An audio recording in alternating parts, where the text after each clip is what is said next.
এই মুহূর্তের সবথেকে বড় খবর, আরজি করে ফের একবার গন্ডগোল। এবার ফের একবার উত্তপ্ত হয়ে উঠল আরজি কর হাসপাতাল।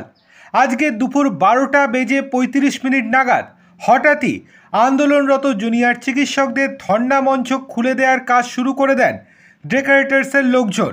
বলে রাখা ভালো যে জুনিয়র ডাক্তাররা ঘোষণা করেছিলেন যতদিন না তাদের সমস্ত দাবি দাওয়া পূরণ হচ্ছে এবং যতদিন না অভয়া জাস্টিস পাচ্ছে ততদিন অবধি তারা প্রত্যেকটা কলেজে নিজ নিজ কলেজে তারা ধর্ণা কর্মসূচি এবং প্রোটেস্ট কর্মসূচি চালিয়ে যাবেন কাজের ফাঁকে।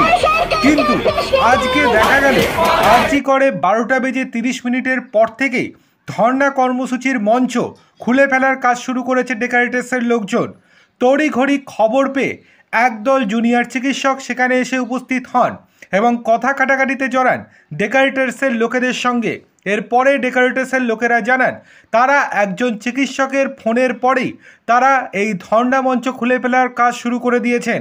এরপরেই তড়িঘড়ি আরজি করে জুনিয়র ডাক্তারেরা এক জায়গায় উপস্থিত হন এবং তারা কথোপকথন চালান নিজেদের মধ্যে এবং সেখান থেকে একজন জুনিয়র ডাক্তারের প্রতিনিধি পরিষ্কারভাবে সংবাদ মাধ্যমের সামনে জানিয়েছেন তাদেরকে বলা হয়েছিল যে কেবলমাত্র ধর্ণা মঞ্চটাকে ছোট করতে, খুলে ফেলার জন্য নয়।